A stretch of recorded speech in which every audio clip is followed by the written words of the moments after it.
Hello and welcome everybody, my name is Echo1 and today we are going to take a look at the M46 Patton.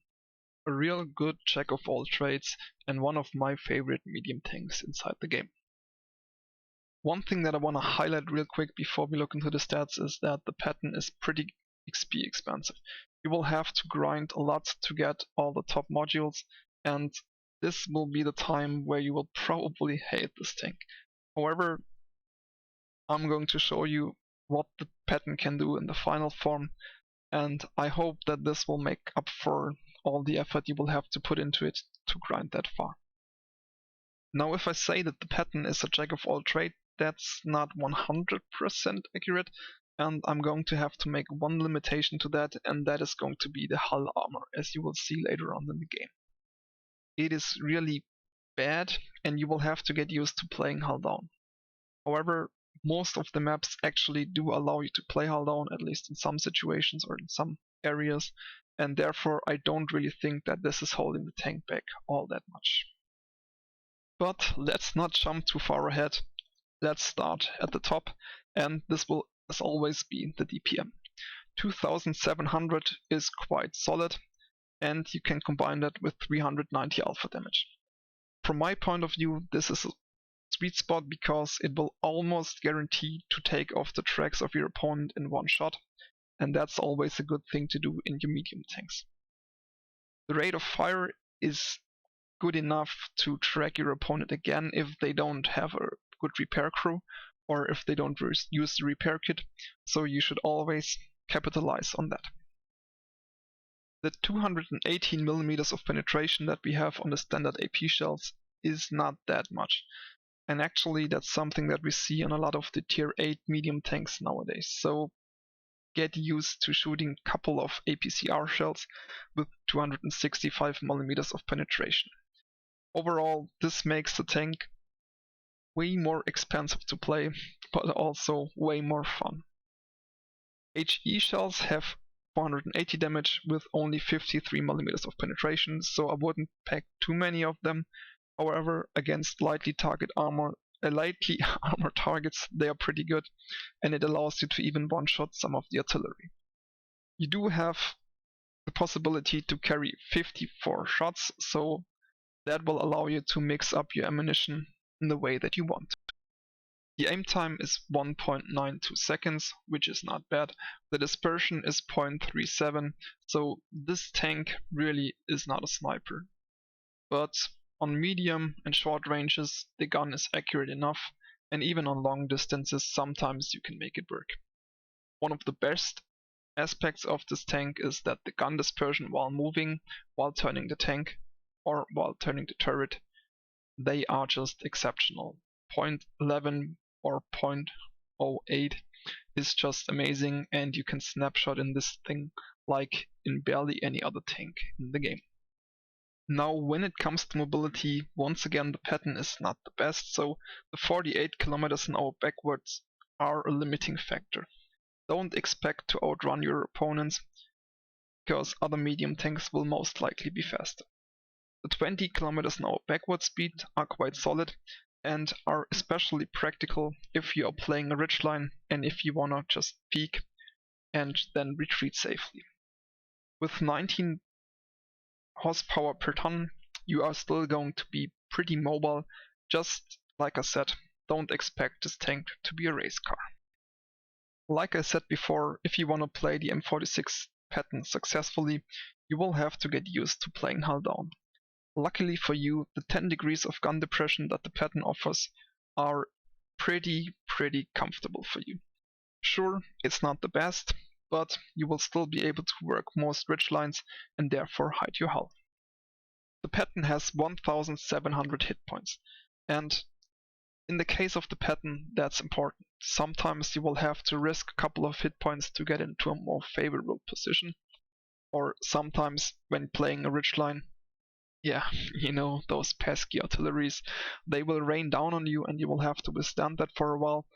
And the 1700, while by no means being heavy tank level, are going to allow you to make a couple of plays like that. The camo value on the Patton of 10.5 when stationary or 7.8 when moving are pretty much heavy tank levels, so you should not rely on the camo if you're playing the Patton. You even have to be careful behind bushes because the Patton gets spotted way easier than a lot of the other medium tanks at tier 9. To make up for that, or at least to some regard make up for that, you do have 410 meters of view range, so if the enemy is not hidden behind a bush, at least you should be able to spot them back when they spot you. Now let's take a look at the armor model, and it doesn't look too good for the Patton. The hull on the front is basically auto penetration for pretty much every tier 9 tank. In theory you could side scrape, but that will always mean that you will have to expose a part of the front if you want to shoot the tank that you're facing, so that's not a good idea either. And you have a big profile and a weak side armor, so a lot of the time your opponents will be able to penetrate you. Combine that with the bad camo value and you can see where I'm going with this. The one thing that the Patton is good at is going hull down, using the 10 degrees of gun depression, hiding as much of the lower turret and the hull as possible, and then, and only then, you have armor that can actually withstand a lot of the shots that will be fired at you. I wouldn't rely on it though if you're playing against opponents that have high penetration, but you would be surprised as to what this tank can actually bounce in reality. So the first battle that we are going to take a look at is taking us to Redshire.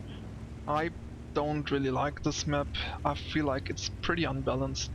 The northern side has a huge disadvantage since they can already be spotted when they are going across here if the scout plays it correctly, and we also have the advantage of having this sniper hill, and therefore we can engage the opponent pretty much anywhere on the map without the risk of being spotted too easily. But I'm not gonna complain. I'm also not gonna complain about the matchup because for the Patton this is just the dream come true. There's 2 tanks in the opponent's team that I'm kind of worried about, which would be the AE phase 1 and the Yak Tiger if he's facing me. All the other tank destroyers of course can deal damage to me as well, but usually I should be able to spot them at quite a good distance, and I've got enough HP and a pretty good gun to punish them back. So, in a game like this, what you wanna do with a top tier tank is to play aggressively. I realize we've taken the middle, the Panther 2 is already pushing the west side. In the forest, he didn't spot any opponent there, and I wanted to support our WZ-132 because I wanted to take the T-49 out. Our scout on this map generally is pretty strong, especially in the late game, because this map is just so big and there are trees and bushes everywhere, so they could become a nuisance, and that's something I would like to avoid. Now we can see that the WZ is already pushing the left flank, and the Yak Tiger, for some reason, I don't know why exactly, he's pushing there. And the first shot that I'm taking is into the tracks. Once again, this is a pretty good thing about the gun of the Patton. The 390 alpha damage will allow you to pretty reliably track your opponent. In a situation like this, I've seen that the Rheinmetall Borsig is behind the Jagdtiger. I know that I'm gonna have to reload on the Jagdtiger to take him out. I mean, honestly, where is he gonna go? And I also expected one of my team members to take him out, but I thought the Rheinmetall still has a chance to fall back. That's why I prioritized them there. In this case, that was just one blind shot. Maybe I hit, but probably not. However, I didn't have to lose anything because the reload would be ready when I need it again. Now our eastern flank is kind of stuck, and I'm trying to find an angle where I can support them, but it's pretty obvious that that's not gonna be too easy. It would be nice to help our heavies to push through the flank, but advancing on a ridgeline like this is always dangerous.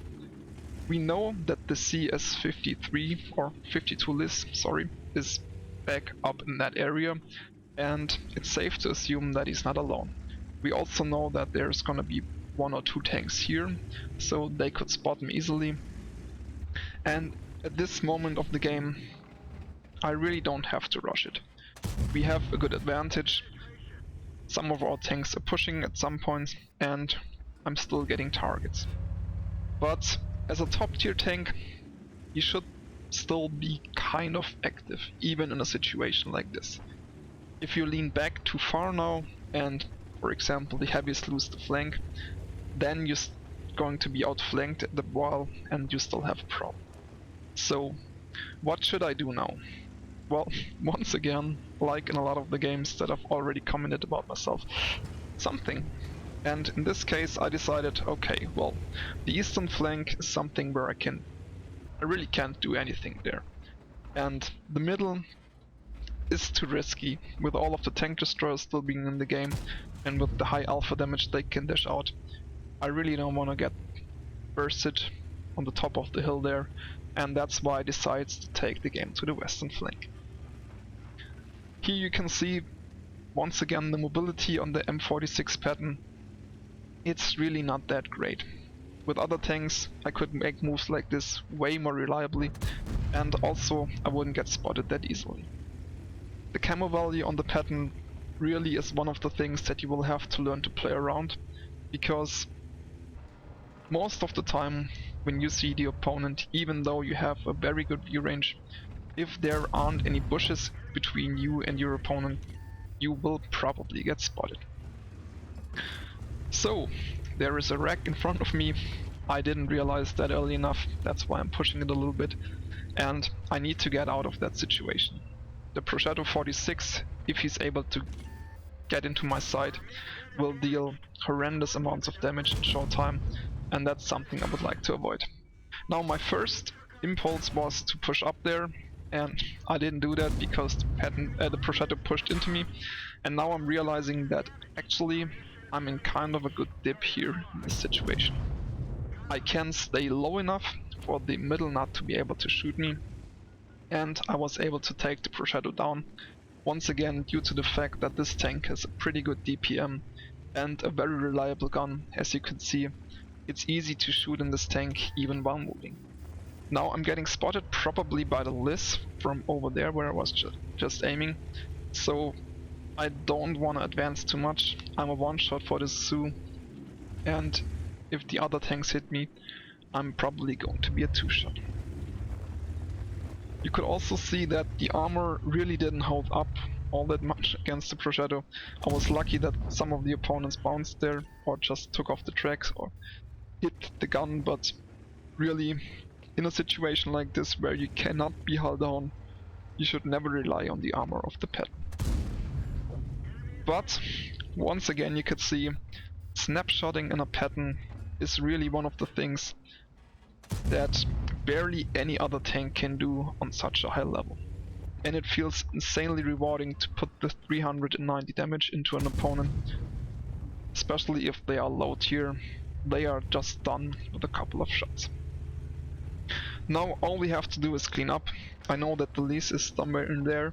I also know that he's not gonna one-shot me, or hopefully not gonna one-shot me. I should be able to one-shot him. However, I aim at the turret, don't penetrate there. I'll just pressure him, doesn't really matter if I take that shot, and then I'll take him on. The Zoo is over there. Now you can see the accuracy probably would have been enough, but I didn't hit it because, yeah, the Zoo has a weird shape, and this game is over with 5000 damage and 2200 support. We also took 4 kills, managed to dominate that flank, and I think it was very obvious what the strength of these tanks are. Now let's jump into a second game to see that even more. So here we are on Prokhorovka. It is an encounter battle, and you can see my initial thought is, why don't I take the Patton up to the hill? However, I am the top tier tank, and I'm not really a good sniper in this tank, so I decide that I should instead take the Patton to the middle of the map. This is kind of risky since they have a GW Tiger and a GW Tiger P, and they punish American tanks relatively hard if they get the chance to, but I still feel like it's gonna be worth it for now. They also don't have Scout. We don't have Scout either, so I feel like it's quite safe for me to advance that aggressively. If they would have an EBR or something, I would probably already have been spotted by now, and I would have to play a little more safe. This was just a very risky shot there. I didn't really expect it to go in, but I mean, why not try it? I should just be careful, because if I get spotted here, usually in a position like this, in the middle of the map, a lot of tanks will shoot you. And like I said, even though you do have some good turret armor, they should be able to see my plate or my hull, and therefore they should easily be able to penetrate me. Now, Prokhorovka is one of those maps that require a lot of patience, and this is something that you will have to learn in World of Tanks. This is also something that I'm not good at in World of Tanks. I wanna have active games, I wanna play, I wanna do something, but often I'm forced by the map or by the teams to just lay back and chill a little bit, and we also have to give the opponent a chance to make mistakes. You can also see with the new modification that Wargaming has made to the game that only 3 tanks of the opponent's team were actually spotted so far. This is the 50 TP, the Standard B, and the IS-2. Now there's the Prosciutto as well, but with basically zero knowledge of where the opponent is. I mean, okay, spoiler alert, a lot of them are going to be down there and up here, but I don't know it for certain, so I can't really make the moves that I could do otherwise if I knew exactly where they were. A lot of shells just hit the ground there next to the Standard B. This is probably from tanks over here. If they shoot in that direction, they would hit the ground behind the Standard B if they don't hit him, so I can assume that a lot of tanks will be there. This is pretty normal on this map, but also something to consider, since if you get spotted in the wrong direction, if one of the opponents is able to track you, or if the RT is gonna rain down on you, you can easily die within a couple of seconds, and that's something I would love to avoid if at all possible. Now here we can see the great view range of this tank, but you can also see even before I fired, the VK spotted me back. The Waffenträger fired HE there, so there's no way for me to bounce it, but the Su 130 PM did fire AP, and the turret, like I said, actually is able to bounce them. The Prosciutto 55 bounced as well, so you can kind of get the idea already that this turret is actually not that bad as it seems in the TanksGG website. So, let's look at the map again. We do have the disadvantage when it comes to tanks. We also, I think, do have the disadvantage when it comes to HP, but I did not activate the bar. I will do that for the next videos. For now, we're gonna have to do without. The western flank is still quite stationary. I mean, that's just generally what it is in this game. And I don't want to push there or anything, because I will very likely get outspotted. From the middle, I feel like I do have a chance to support my team. I did get a lucky shot in against the Scorpion. I'm not sure if I penetrated the Ferdinand or not, but I think not. And yeah, sometimes RNG just smiles at you, and you even allowed to hit shots like that with your Patton. This, however, is something that you should not get used to too much in the Patton. Like I said before, it is not a sniper, it's just a great snapshooter, but long distances really are not the friend of the Patton. The IS-2 disappeared up there. I'm still trying to take that shot. It very likely didn't go in. And now there is a T-95 crossing. I'm taking one shot in the side, reloading. the premium ammo because it's a T95, and the Ferdinand decides it's time to die, goes in the middle of the field, thinks because the T95 can do it, I can do it too, but nope, you can't. The 50 TP over peaks there, exposing the side of the turret. Easy shot for the Patton on the side of the turret and easy penetration. I'm falling back a little bit. I do not want to get hit by artillery. We do, however, pretty much know where each of the opponent's tanks last has been spawned. Of course, the artillery is either gonna be down in this area or in the forest, and the Skoda is really the only wildcard that's left. I took out the Scorpion there. He really had an unfortunate time with my RNG, and I was hitting him quite well, but like I said, that's something that you should not expect from a pet. The gun, while being okay, is not as accurate as you would expect from other mediums, like for example if you played the Leopard or the Leopard PTA, then you're going to be used to way more accurate guns. This is just not what the Patton has. However, with the ability to carry a lot of ammunition and also with the great snapshot potential, you should get used to taking risky shots, because unless you get shot for it again, you don't really get punished by wasting ammunition or by wasting your reload. So, now we are going to take a look back at the map. The Prosciutto just bounced there. Like I said, the turret is kind of reliable, and in a situation like this I'm not really worried that the Prosciutto will penetrate me reliably. The only thing I'm worried about at the moment is artillery. One of them fired and I don't know where the other one was, but I feel kind of safe now. We do have the western flank under our control. Our team is starting to push there, but the hill is completely abandoned and I'm the only tank in the middle. I don't really want to leave this position since I feel like it's very strong. Not only can you shoot in pretty much every direction, but you can still spot a lot of what's going on. With the team pushing the west, I think it's very safe that they are going to be able to manage that. The T95, the Emil, the Skoda and even the IS-2 are already spotted somewhere else, so I don't really think there's that much of a threat for them to finish them. The Emil dies, the ISU in our team is advancing into the middle, and I decide that it's now finally time to leave that position, because I really don't get any vision and I don't think that will change too fast.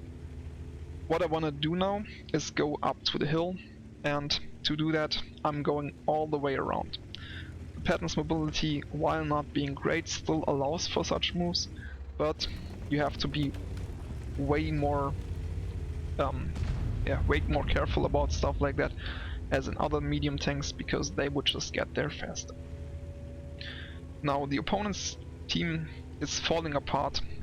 The artilleries both are dead, and this is pretty much already sealed, but we're still gonna play the rest. What's going to happen? Our team is going to advance to this position, and what I want to do now is maximize my gains.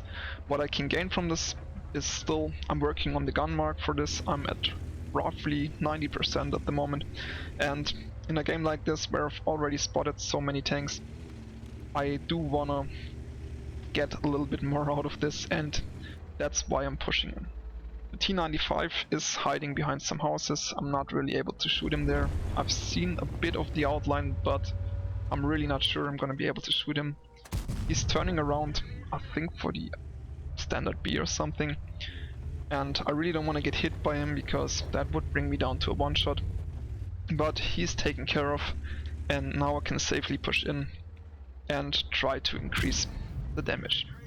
If you don't know that already, if you're working on gun marks, the combined damage counts, but you have to be careful either the track damage or the spotting damage counts, not both of them. So the one of them that is higher is going to count. This is the reason why I did not track the Skoda up there. I didn't even think about it, because if I track him, that would reduce the spotting damage that I get, and therefore reduce the damage I get towards the gun mark. I loaded HE for the Waffenträger, dealing 465 damage and ramming him to death, and this concludes the second replay.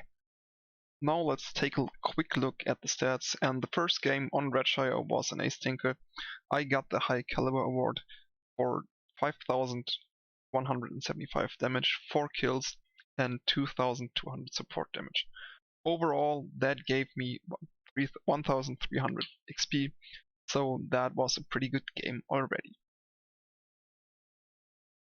The second game on Prokhorovka was also an Ace Tanker with once again a High Caliber medal, and this time even a patrol duty, which feels kind of weird on a medium tank, but with the great view range that the Patton provides, this can actually happen more often than you would think. 4,700 damage dealt, once again 4 kills, and 3,772 support damage. So that was once again pretty good round. And overall 1,528 XP for the Patton. So now it's conclusion time, and I hope you could see why I love the Patton so much. From my point of view, like I said in the beginning, it is a great all-round tank, and pretty much in every situation that you are going to be put in by the game, you will have at least some possibility to fight back and influence the game in your favor. In the first game you could see what you can do if you apply the pressure to your opponent. Perfect matchup, perfect map, hull down, you can just crush your opponents with this amazing gun that is absolutely perfect when it comes to snapshotting. You could see it's possible to one-shot track an opponent, very reliable, and that's also a great thing. We have the view range, you do have the hit points to make some stupid mistakes like I've made against the Prosciutto and still survive that. Combine that with the gun, like I said, with this great snapshot potential and with the pretty good DPM. That is the reason why I survived against the Prosciutto up there. In the second game you could also see that the view range that this tank provides is amazing. And especially on open and big maps like Prokhorovka, this is something that you should not underestimate. Even if you don't allow your team to damage the opponents because they just busy somewhere else or they can't reach the targets, you still give them information. And information is always a good thing to have in World of Tanks. The way that I've set up the Patton with the gun rammer, optics and vertical stabilizer, for me at the moment is the way to go. I wanted to improve the snapshot potential by as much as I could, because it's just so amazing. I also wanted to boost the DPM up a little bit, because once again, it's amazing, and it might also make the difference between you being able to retrack an opponent or not. And the view range, like I said, you've seen it in the second game, it's absolutely fantastic, and it allows you to influence a lot of the battles in your favor. So, that's it for today. I hope you enjoyed the video, and I will see you in the next one.